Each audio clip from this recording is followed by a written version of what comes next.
Welcome back to Real Retirement Talk, where we have honest conversations about retirement without fear, without fluff, and without financial jargon. Folks, today we're tackling one of the most common and emotional questions I hear from seniors. Can you really live on Social Security alone? If you're living on Social Security right now, or you're approaching retirement, and you're worried about whether you're going to be able to survive on only that income, this episode's for you.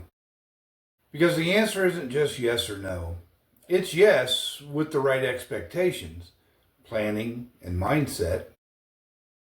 So let's start with the truth. Social Security was never designed to replace your full income. We were supposed to save and invest during our working years, which, combined with Social Security, would carry us through our retirement. But folks, we got to be honest here. We didn't save, we didn't invest. Simply said, life got in the way. We were busy raising a family, working, Little League, Scouts, and trying to do whatever it was that was considered right. Social Security was designed to be a foundation, not the whole house. But here's the reality nobody talks about. Millions of seniors live on Social Security alone right now. Some are struggling, some are doing okay, some are actually living peacefully and comfortably. So, what's the difference? It's not how much they get, it's how they live. Let's talk real numbers, not wishful thinking, okay?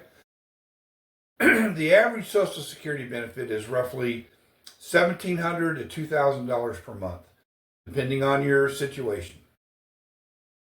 That's about $400 to $500 per week, or roughly $65 a day.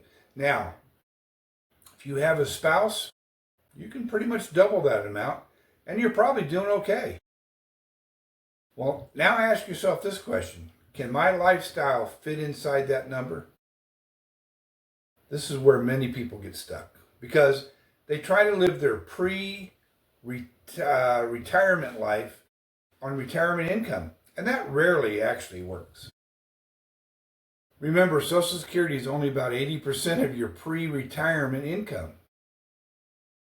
If there's one thing that determines whether you can live on Social Security alone, it's your housing. It's not your car payments.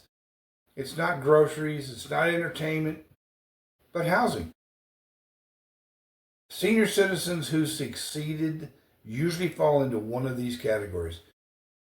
Their home's paid off, they live in low-cost senior housing, they downsized earlier, or they live in a lower-cost area. Seniors who struggle often carry high rent, have rising property taxes and insurance, or unfortunately, delayed downsizing too long. Folks, you don't need luxury in retirement. You need predictability. So let's talk about what quietly drains Social Security income. Here's just a few common mistakes. Keeping subscriptions you don't use, like magazines. Over-insuring everything, just in case. If your car is paid off, you can cut some of your coverage.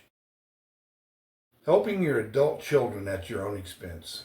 Folks, I know we all want to help, but to what end? You can't let yourself suffer. Not reviewing Medicare plans yearly. Folks, towards the end of every year, we get a chance to select new coverage, change coverage. But you need an advisor to help you choose the best plan that you can afford. Ignoring small monthly leaks. These are things like convenience fees at the bank, ATMs, and stores. How about energy drains, like leaving lights on when nobody's in the room, leaving the TV on, leaving a toaster oven plugged in? It's still using electric. Not much, but it still is. None of these alone break the bank, folks, but together they can erase your breathing room pretty easy. Here's the most important part of this conversation, I think. Living on Social Security alone requires a mindset shift. You need to determine what you have to have in your life. what you can eliminate. Retirement isn't about upgrading your life. It's about simplifying it, really. It's about choosing peace over pressure, comfort over comparison, security over status. It's not about keeping up with the Joneses anymore. Seniors who thrive stop asking, what can I afford, and start asking this, what do I actually need to be content?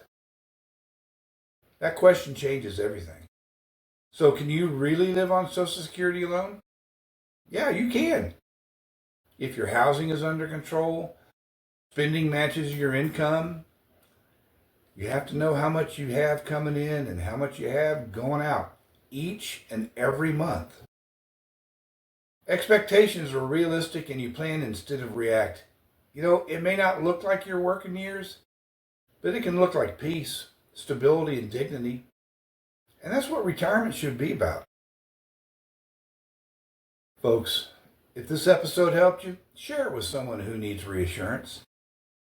In the upcoming episodes, we're going to talk about real Social Security, budgets, hidden benefits, and simple ways to stretch fixed income without feeling deprived. Remember, retirement isn't about having money. It's about making the most of what you do have. I want to thank you for watching Real Retirement Talk. I'll see you in the next episode, and y'all take good care of yourselves.